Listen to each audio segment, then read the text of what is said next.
Bonjour à toutes et à tous. Dans notre émission L'invité de Vassia, j'ai le plaisir aujourd'hui de recevoir Pierre Hippolito. Bonjour Pierre. Bonjour Vassia. Pierre va nous parler de son parcours du groupe Hippolito ainsi que de toutes les nouveautés qu'il a apportées au sein du groupe. Pierre, est-ce que tu peux te présenter, nous parler un peu de toi, même si la grande majorité te connaissent déjà? J'ai 37 ans, j'ai Oui. 2 enfants, je suis marié, donc Oui. je préside le groupe Hippolito, qui est un groupe familial qui a été créé par mon grand-père. En quelle année le groupe a été créé? En 1968, en mai pour être précis, donc il y avait un peu d'actualité aussi politique à cette époque. C'est à ce moment-là que mon grand-père s'est dit, c'est le moment de se lancer dans l'aventure entrepreneuriale, donc il a créé la boîte en 68. Génial. Ça fait combien de temps que tu as intégré le groupe? Là, ça fait plus de 15 ans maintenant que j'ai rejoint l'entreprise familiale, dans laquelle j'ai grandi et j'ai gravi les échelons assez rapidement, il faut dire, Oui. il y a plus de 15 ans maintenant. Alors, parle-nous un peu de la vision du groupe Hippolito. Qu'est-ce qui compose les activités du groupe Hippolito? Alors déjà, on a la particularité d'être diversifié. Oui. C'est assez rare, donc le poumon historique, on va dire, c'est la mobilité, tout ce qui touche autour du camion, la mobilité professionnelle. Donc on vend, on répare, on loue les camions, donc tout ce qui touche à la mobilité professionnelle. Et puis on a décidé de se diversifier pour rester dans notre territoire sans aller au-delà de nos frontières. Et c'est pour ça qu'on s'est diversifié notamment dans l'immobilier, Oui. dans le tourisme, Oui. dans l'environnement, l'industrie et les ressources humaines dernièrement. Voilà, donc un groupe très diversifié, on fait plein de secteurs d'activité différents qui n'ont rien à voir les uns avec les autres et qui nous permettent d'être aujourd'hui un acteur du territoire important. C'est vrai. Aujourd'hui, le groupe Hippolito est un acteur emblématique de la Côte d'Azur. Comment t'est venue l'idée de rajouter les branches qui n'existaient pas à la création de l'entreprise par ton grand-père? C'était il y a à peu près une dizaine d'années. Oui. On commençait à avoir les prémices de la révolution, on va dire, sur l'automobile, Oui. avec des véhicules chinois qui arrivaient, des nouvelles énergies, donc il y avait beaucoup d'inconnus, des relations avec des constructeurs qui étaient plus ou moins sympas, on va dire, et donc on voulait pas non plus grandir et continuer à grandir dans ce secteur-là pour aller à l'autre bout de la France, puisqu'on était déjà bien présent sur notre région, et donc on s'est dit, pour limiter les risques, on va aller regarder d'autres secteurs d'activité dans un territoire qu'on connaissait, donc c'est-à-dire plutôt la Côte d'Azur, et donc c'est comme ça qu'on a démarré, plutôt de façon défensive, avant d'après être dans une logique offensive. Eh bien, génial. Aujourd'hui, les différentes branches de ton groupe connaissent des mutations. Qu'est-ce que tu peux nous en dire? Chaque secteur a ses particularités. Oui. Donc, je vous ai parlé du camion et des évolutions sur notamment l'énergie et les camions électriques, mais c'est également le cas dans les ressources humaines où le rapport au travail a aussi évolué ces dernières années. Donc, notre agence de recrutement, d'intérim et d'insertion est en pleine mutation et c'est pour ça qu'on développe beaucoup la formation, notamment. Donc, notre structure de formation est en plein développement pour essayer de s'adapter, d'être très agile, très réactif pour faire du sur-mesure. D'autres activités comme l'industrie, où on a repris des fournisseurs qui allaient disparaître, parce qu'ils n'avaient pas forcément de repreneurs. On a voulu conserver un savoir-faire industriel dans notre région. Et donc ça a aussi été une raison de pourquoi on a diversifié ça. Et c'est aussi la réalité dans l'immobilier où on a connu une grande crise immobilière il y a quelques temps, avec le déficit du logement, une offre et une demande qui n'est pas toujours alignées. Et puis la restauration dernièrement qui connaît aussi des pics en fonction de la saisonnalité, en fonction du positionnement qui est aussi un gros challenge de tous les jours. C'est vrai. En revenant sur l'industrie, quelles sont les acquisitions que tu allais faire dans le domaine de l'industrie? Alors l'industrie, tout d'abord, on a commencé par un fournisseur qui s'appelait les Ateliers Mécaniques de Nice, qui était route de Cantagalès, dans un vallon à Nice.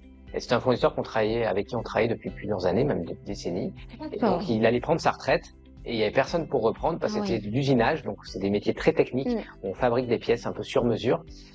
Et ce savoir-faire, en fait, est assez compliqué à reprendre. Donc, il n'y a personne qui était en capacité de reprendre la boîte. Et on s'est dit, non, mais nous, on peut pas perdre ce savoir-faire. Nous, en tant que clients, et puis surtout auprès du territoire. Donc, on a commencé avec cette acquisition-là. On a fait à peu près la même acquisition l'année dernière avec les établissements Rateau, qui sont dans la vallée de Comte, donc à l'est du département, qui faisaient le même métier. Pareil, départ à la retraite sans repreneur. Donc, on a conservé également ce savoir-faire-là. Et puis, dans l'industrie également, donc tout ce qui est lié à l'équipement d'atelier, à la peinture d'atelier, donc tout ce qui est peinture, parapeinture, produits d'équipement. Là, c'est un peu spécifique et également on a voulu pouvoir conserver ce savoir-faire et ce service au sein de notre territoire. Quand je t'écoute, la notion de conserver, de ne pas voir disparaître est vraiment ancrée chez toi. Donc, parce qu'à la base, ce sont des entreprises avec lesquelles tu travaillais. vous étiez partenaires sur des choses dont tu avais besoin et quand tu t'es rendu compte que ces entreprises allaient, faute de repreneurs, fermer ce savoir-faire, tu t'es engagé à leur Oui. redonner une seconde vie. Bah, c'est vrai on a une culture, que ce soit mon grand-père, mon père, mon oncle, on est proche du territoire, on a été impliqué dans le territoire à plein de niveaux. Et donc, on connaît des gens, on travaille avec beaucoup de personnes. Et donc, le fait de dire qu'il y a une entreprise qui va disparaître, qui va s'arrêter, ça fait un peu mal au cœur. Donc, quand on a la capacité de pouvoir le faire et de trouver du sens économique pour l'intégrer, eh ben, on le fait avec plaisir et ça nous permet aussi de renforcer notre ancrage territorial. Oui. Eh ben, bravo à toi. Aujourd'hui, ton groupe est composé de combien de collaborateurs? Aujourd'hui, on a à peu près 1200 collaborateurs et on fait à peu près 300 millions d'euros de chiffre d'affaires en consolidé. Eh bien, génial. Comment tu arrives à véhiculer avec autant de collaborateurs les valeurs de ton entreprise, l'ADN même qui fait le groupe Hippolito?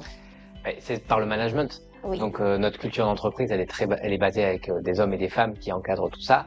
Donc, on a plusieurs niveaux de direction, des comités de direction, des conseils de surveillance, et puis on regroupe tous nos managers au moins une fois par an pour toujours inculquer nos valeurs, inculquer le type de management qu'on veut pour conserver cet état d'esprit. Et là, dernièrement, on a fait un programme de formation sur mesure management avec notre filiale de formation. Génial. Qui nous permet à tous nos managers de les former à nos valeurs. On est en train de devenir société à mission, donc notre raison d'être et comment le groupe Hippolito existe parce qu'il y a son territoire et on est dans un écosystème qui nous fait vivre et à qui il faut qu'on rende également ce qui nous a permis de construire. Super. Quelles sont les valeurs alors qui sont véhiculées au sein de ton groupe? Tout d'abord, il y a la pérennité, c'est-à-dire qu'on a une vision à long terme, comme beaucoup d'entreprises familiales. On essaie de piloter sur 10, 20, 30 ans. Ça, c'est un premier élément. Ensuite, il y a les humains. Les hommes et les femmes sont au cœur de notre projet. Tout à fait. C'est avant tout, si on veut avancer, il faut qu'on puisse tous être alignés et qu'on prenne soin de nos personnes en interne comme en externe. Et puis après, c'est l'écosystème, le territoire. Ça, c'est vraiment quelque chose qui est fondamental. On y retrouve dans notre raison d'être l'importance qu'on y attache. Et notre entreprise, elle doit se développer pour son territoire, avec son territoire. Donc c'est vraiment quelque chose qui est fondamental et qui est ancré dans nos valeurs de proximité auprès de toutes les parties prenantes de ce territoire. Pierre, aujourd'hui, tu as cédé la présidence de l'UPE à Franck, mais comment tu as pu gérer pendant toutes ces années, ces 3 années qui viennent de passer? Tu as fait beaucoup de choses, tu as eu une présidence vraiment très belle parce que tu as mis plein de choses en place en ayant la même énergie, en tout cas le temps de continuer de gérer ton groupe avec plus de 1200 collaborateurs. Comment tu es arrivé à fédérer tout cela? Il faut de l'énergie, ça c'est sûr que c'est le prérequis à toute chose. Il faut de l'énergie, il en faut beaucoup. Et puis on se donne à fond, que ce soit à l'UPE ou que ce soit dans mon groupe. J'ai pas filtré mon énergie, j'étais à 100%. Après, je me suis entouré de relais, que ce soit à l'UPE ou que ce soit dans mon groupe. Voilà, j'ai pas fait tout ça tout seul. Et c'était avant tout aussi un esprit collectif qui a permis de réaliser tout ce qu'on a pu faire. Après, il a fallu faire des choix. On peut pas être partout tout le temps. Donc l'important c'est aussi de déléguer, de savoir déléguer aux bonnes personnes et de faire confiance. C'est vraiment quelque chose qui est fondamental dans l'entrepreneuriat, c'est aussi faire confiance. Oui. Aujourd'hui, tu as pris la présidence de l'UPE parce que tu as cette envie de toujours mettre en lumière le territoire. D'où te vient cette envie de toujours donner du temps pour le territoire, innover pour le territoire, mettre le territoire à l'honneur? D'où te viennent ces valeurs, cette envie? Alors, je suis chauvin. Moi, j'aime ma Côte d'Azur, j'aime mon territoire. Donc ça, c'est le premier prérequis. J'ai été éduqué dans cette culture du territoire, qu'on est dans la plus belle région du monde, qu'on est dans les plus belles villes du monde, que tout est formidable chez nous. Donc, mon grand-père lui-même était engagé à la chambre de commerce, mon père et mon oncle dans les tribunaux de commerce. Donc, j'ai quand même été éduqué dans cette culture du bénévolat pour le territoire et de rendre un petit peu à ce qu'il a permis de faire à mon grand-père, parce que mon grand-père, quand il est arrivé de Lyon, il connaissait pas grand monde, il n'avait pas d'argent, et donc c'est le territoire qui lui a permis de créer sa boîte. Aujourd'hui, si je dirige et je préside le groupe Hippolito, c'est parce que à un moment, le territoire lui a permis de créer, donc j'en suis aussi redevable indirectement. Donc c'est pour moi aussi un gage de responsabilité de rendre au territoire ce qui nous a permis de construire. Pierre, il y a une quinzaine d'années, tu as intégré le groupe Hippolito. Combien de collaborateurs il y avait dans l'entreprise? À l'époque, on était à peu près 180 collaborateurs. Et aujourd'hui? 200, donc on a fait un peu de croissance. On a recruté, on a formé, on a fait évoluer. Voilà, c'est aussi un indicateur qui est important. Au-delà du chiffre d'affaires, je considère un indicateur important, c'est le nombre de collaborateurs, Oui, le temps de famille sur tout notre à fait. territoire et puis qu'on a pu faire évoluer. Oui, parce qu'on parle de collaborateurs, mais derrière chaque collaborateur, il y a une famille. Oui, tout à fait. Il y a une famille. Donc, quand on fait notre journée famille avec tous nos collaborateurs, on est près de 2500. Donc, Ah on oui, commence à faire du monde. oui, Et puis, ce qui est important, c'est aussi moi, j'ai toujours voulu rêver grand. C'est-à-dire que, à l'époque, je m'étais dit, je prendrais peut-être ma retraite quand on serait 1000 collaborateurs. Ça me paraissait déjà énorme. oui. C'est un chiffre, voilà, le grand groupe, voilà. Et c'est vrai que quand je l'ai réalisé après une dizaine d'années, je me suis dit, mais finalement, j'ai pas fait grand-chose. Et c'est ça qui, je pense, qui est important aussi, c'est qu'on comprenne que nos rêves sont atteignables avant même qu'on l'imagine. Oui, Et quand on les atteint, en fait, faut en trouver d'autres. Donc, ce qui est important, c'est aussi de rêver grand. Quand on est un jeune entrepreneur, quand on se lance dans l'aventure entrepreneuriale, même si on est moins jeune, il faut tout de suite qu'on ait quand même une ambition importante, parce qu'on est quand même dans un carcan en France où on nous explique que tout est compliqué. Oui, tout est compliqué, mais on a le droit de rêver grand. Et je pense que plus on rêve grand, plus on se donne les moyens d'y arriver, plus on se rend compte que finalement, c'est pas si difficile. Donc, si je pouvais donner un conseil à tous ceux qui nous écoutent, c'est continuer à rêver grand, avec de l'espérance, et quoi qu'il arrive, n'écoutez pas ceux qui vous disent que c'est impossible. eh ben, c'est génial. Aujourd'hui, tu as rêvé d'avoir 1000 collaborateurs, tu les as dépassés. Quel est le prochain rêve ou quel est le prochain rêve? Quelle est la prochaine vision que tu te donnes? Moi, ce qui est important, c'est que sur mon entreprise, c'est qu'elle soit prospère, qu'elle soit Oui, pérenne, et oui, que je puisse la transmettre aussi, que je puisse transmettre au moins le capital à la future génération oui. qui est en train de grandir. Donc, c'est aussi un passage de flambeau. Moi, j'ai Tout à reçu, je suis fait. pas parti de zéro, donc je suis reçu une entreprise qui était en très bonne santé. J'aimerais également transmettre un groupe qui fonctionne à la future génération. Ça, Ah ben, c'est en bonne voie là. on va y travailler encore quelques années, oui. C'est génial. Pierre, comment tu choisis tes secteurs d'activité? Aujourd'hui, tu es sur 6 branches. Comment tu les as choisis? Alors, on a regardé le territoire. J'ai vraiment analysé qu'est-ce qui fonctionnait sur notre territoire, quels étaient les secteurs d'activité à fort potentiel et qui Oui. n'étaient pas liés au camion. Si c'est pour faire le même secteur, on allait avoir les mêmes problèmes. Et donc, c'est comme ça qu'on a choisi l'immobilier, parce que l'immobilier, c'était quelque chose qui est très important pour le Oui. territoire, à la fois pour le logement, à la fois pour le développement de nos actifs. Donc, c'était un secteur qui était important et un secteur qui ne dépend pas du cycle économique du camion. On a l'immobilier du monde entier qui peut venir chez nous. Ça fait. Premier élément. Ensuite, quand on a choisi le tourisme, pour les mêmes raisons, on est la Côte d'Azur, quoi qu'il arrive, le tourisme existera, même s'il se transformera. Oui. Donc, c'est un autre point important. Puis après, le savoir-faire industriel, je vous en ai parlé tout à l'heure. Ensuite, on a la partie des ressources humaines, pour nous, qui était très important de dire. On a nous-mêmes des problématiques pour former, faire évoluer, attirer des talents. Donc, d'avoir une branche qui nous permet de le faire pour notre groupe et puis de le faire aussi pour notre territoire, ça a été vraiment quelque chose d'important. Donc, l'insertion, par exemple, on insère près de 300 personnes en permanence à l'emploi, des gens éloignés de l'emploi. Donc ça, c'est des choses qui sont importantes aussi socialement pour nous. Donc voilà, on a toujours choisi des secteurs d'activité qui étaient en fonction de notre territoire et du besoin du territoire. Et c'est vraiment le fil conducteur de se dire, ce qu'on connaît, c'est notre territoire. Regardons les secteurs d'activité où on n'a pas de grandes entreprises familiales qui sont présentes. Donc on va se positionner et puis on va pouvoir surfer sur une force économique du territoire. Donc c'est pour ça qu'on a choisi ces différents secteurs d'activité, parce qu'il y avait un besoin sur la Côte d'Azur. Eh bien, génial. Toi qui as été présidente de l'UPE, parle-nous un peu de notre territoire. Alors, on a un territoire qui est très varié. Nous, on a la chance d'être sur plusieurs secteurs et sur tous les bassins. Oui. Donc, quand vous êtes à Carrosse, à Nice, c'est pas pareil que quand vous êtes à Contes, quand vous êtes à Monaco, parce que ça fait partie de notre territoire. Tout à fait. Quand on est à Grasse, ou Cannes, ou même Sophia Antipolis, on n'a pas du tout les mêmes typologies de clients, on n'a pas les mêmes typologies d'activités, donc c'est important aussi de pouvoir adapter nos offres et notre service. Donc nous, on essaie toujours d'être en permanence dans de la micro-proximité, je le disais tout à l'heure. La proximité est importante, donc on fait pas le même business à Cannes, à Nice ou à Sophia Antipolis. Pour autant, on est dans le même bassin économique, donc ce qui est important, c'est toujours d'adapter notre offre en fonction des spécificités, parce qu'on a un territoire très riche, mais très différent des uns et des autres. Mais pour autant, on est la même famille.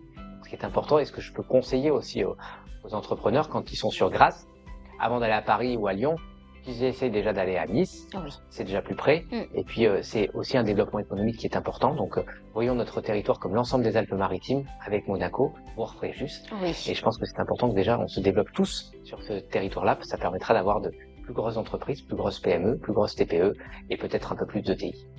Eh bien, ça, c'est génial. Parle-moi un peu des ITI dans ce cas-là. Alors, les entreprises de taille intermédiaire, elles sont peu connues. On parle beaucoup des TPE, des PME, des grands groupes. Mais Oui. il y a une catégorie qui s'appelle les ETI. Alors, j'ai en plus accompagné la création du club régional pour les ETI. C'est important parce que c'est des entreprises qui ont le centre de décision sur le territoire. C'est principalement des entreprises familiales qui embauchent du coup plus de 250 collaborateurs. Donc, ils sont quand même très importantes pour un territoire. Elles font vivre beaucoup de familles. Elles dépensent beaucoup dans le sponsoring, dans le mécénat, que ce soit culturel, sportif. Donc, elles sont vraiment très ancrées dans le territoire. Et puis, des entreprises beaucoup industrielles qui sont très résilientes par rapport au cycle économique et qui permettent de faire grandir aussi un territoire à travers leur croissance à elles. Et donc, ces entreprises qu'on dit aussi de taille idéale, entreprises de taille idéale, parce que pour moi, elles ont la capacité financière de développer un territoire et elles ont la capacité aussi de résister à des crises internationales. Ça, c'est génial. Une création de plus à ton arc.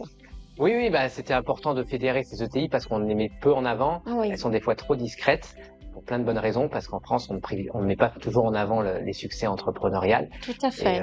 Et donc, c'est vrai que ça mériterait de faire connaître tous ces ETI. On en a à peu près une quarantaine sur les Alpes-Maritimes et près de 300 en région sud. Et des entreprises qui sont certaines méconnues du grand public. Or, elles sont vraiment des vraies pépites pour nos territoires. Eh bien, on va aller les interviewer pour apprendre à mieux les connaître, à les mettre en lumière, à les présenter au plus grand nombre. Ce sont de belles réussites à mettre en lumière pour nos téléspectateurs et pour l'ensemble de la population. Aujourd'hui, il y a un sujet que j'aimerais qu'on aborde qui m'a beaucoup touchée lorsque tu en as parlé, c'est ton engagement dans la réserve. Qu'est-ce que tu peux nous en dire? Est-ce que tu peux nous en parler un peu plus? Qu'est-ce qui t'a amené, toi, aujourd'hui, avec déjà les casquettes que tu as, les responsabilités, d'avoir ce temps pour l'engagement? Alors pour moi, ça me tenait à cœur. Alors tout d'abord, je voulais faire l'armée quand j'étais jeune, donc j'avais hésité entre une carrière entrepreneuriale et une carrière militaire. Finalement, j'ai choisi l'entrepreneuriale, donc là, je corrige un peu. Faut choisir. Ça, c'est une première raison. Deuxième raison, c'est que l'armée défend des valeurs importantes pour moi. Et aujourd'hui, je trouve qu'on est dans un contexte géopolitique compliqué, et je me dis que je peux aussi rendre à mon pays, comme j'ai rendu à mon territoire à travers mon entreprise, je peux aussi rendre à mon pays et donner un peu de temps à mon pays avec cet engagement-là militaire. Je pense que c'est important que chacun d'entre nous s'engage d'une façon ou d'une autre dans une association. Alors ça peut être l'armée bien évidemment. La réserve au personnel va me permettre aussi de redécouvrir cet environnement que j'ai toujours rêvé de rejoindre, et puis de continuer un engagement qui m'est cher à mes yeux. Et je pense que ce qui est important, c'est l'engagement. On arrive toujours à s'engager. On n'a jamais de temps, de toute façon, pour rien, quel que soit notre poste, quelles que soient nos fonctions. Donc moi, si j'ai réussi à m'engager avec toutes les fonctions que j'ai pu réaliser, je pense que tout le monde peut le faire. Puis après, en plus, l'armée est assez adaptable. On parle pas non plus de 150 jours par an, donc on peut s'organiser à titre personnel et professionnel pour s'engager dans l'armée et pouvoir être fier de notre nation, de notre pays. On parle pas souvent de la nation, mais la nation, c'est très important. S'il n'y a pas de nation, il n'y a pas d'entreprise, il n'y a pas d'économie. Donc si je veux aussi préserver mon entreprise, il faut que je préserve mon pays. Oui, c'est joliment dit, c'est très beau. Et c'est tout à fait vrai. Pierre, on va venir sur le volet de la jeunesse. La jeunesse qui a envie d'entreprendre, la jeunesse qui se pose des questions. Toi, aujourd'hui, tu es un jeune entrepreneur d'un grand groupe qui est vraiment un groupe emblématique avec une importance capitale dans la région. Qu'est-ce que tu peux dire à notre jeunesse?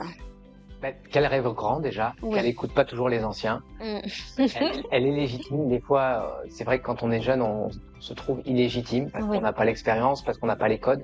Mais au final, on a tous le même cerveau et on apprend vite quand on est jeune aussi.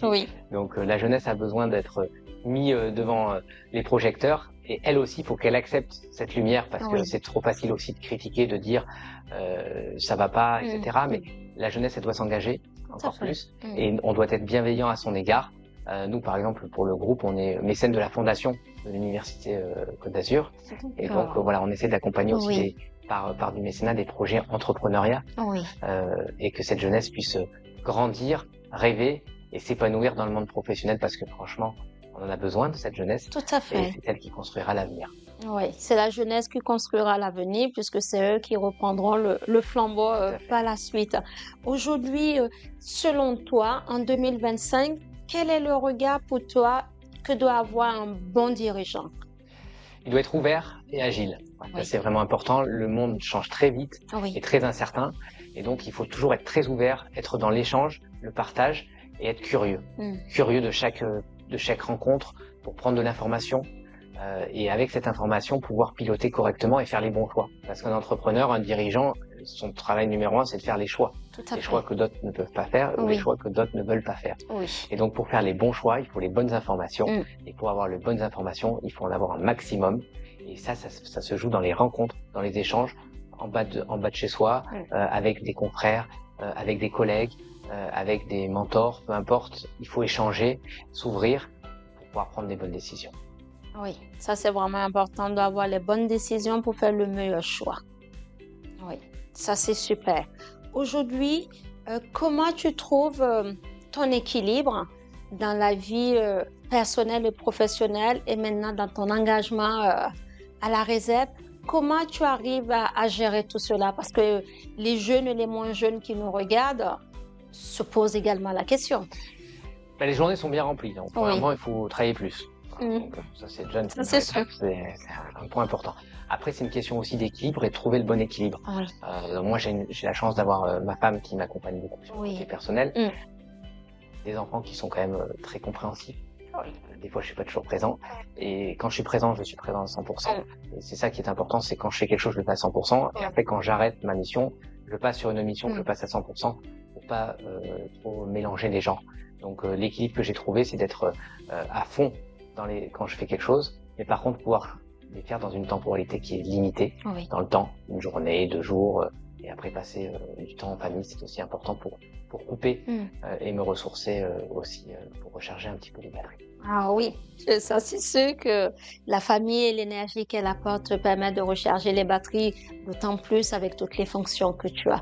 Quelle est la vision que tu as pour les 10 prochaines années? Un monde qui va continuer à évoluer. Après, je pense qu'on a un territoire qui doit continuer à grandir. J'espère qu'on aura de nouveaux projets un peu qui fassent rêver aussi les citoyens de notre territoire, parce qu'on manque un peu de gros projets d'envergure.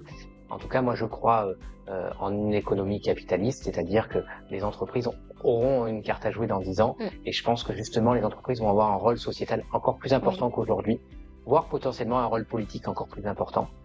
Les chefs d'entreprise commencent à peu à prendre la parole sur les sujets politiques. Et dans le marasme politique, je pense que on peut peut-être un peu écouter les entreprises et leurs représentants. Et je vais rebondir en disant, quelle est ta vision aujourd'hui sur la politique de notre pays? Parce qu'en tant que chef d'entreprise, on a été à la REF, on les a écoutés. Tu es conscient, je le suis, des problèmes économiques. Qu'est-ce que tu peux en dire en tant que chef d'entreprise d'autant de collaborateurs? Un groupe important, emblématique de la Côte d'Azur. Besoin d'accompagnement aussi de nos politiques, puisque la politique économique du pays est déterminée à Paris par le ministère. Donc, si on ne prend pas les bonnes décisions en haut, ça ruisselle pas bien. Donc, on a besoin d'une politique qui est forte, qui est claire et qui est plutôt dans l'accompagnement des entreprises et des travailleurs. Aujourd'hui, on est dans une situation d'instabilité. Donc ça, c'est pas positif pour tous les entrepreneurs. Et ce qui est important, c'est peut-être de réformer notre pays. Et je pense qu'on a besoin d'être réformé.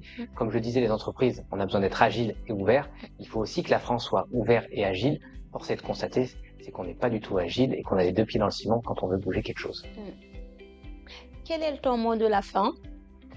L'énergie et la dynamique, Je partage totalement, Pierre. Je te remercie d'avoir passé ce moment avec toi. Je te remercie d'avoir accepté l'invitation. Tu as pu nous parler de ton parcours, de ta vision de notre politique, de ton groupe, du fait, et c'est vraiment important que tu sois sur différentes branches parce que c'est pas courant pour une entreprise d'être sur 6 branches d'activités différentes. Et donc, bravo à toi. Je pense que tu es un des précurseurs parce qu'il n'y en a pas beaucoup et merci encore. Merci beaucoup. Nous avons été ravis de vous présenter l'émission dans l'invité de Vassia. Prenez soin de vous et passez une excellente journée. Merci, au revoir. Merci Pierre.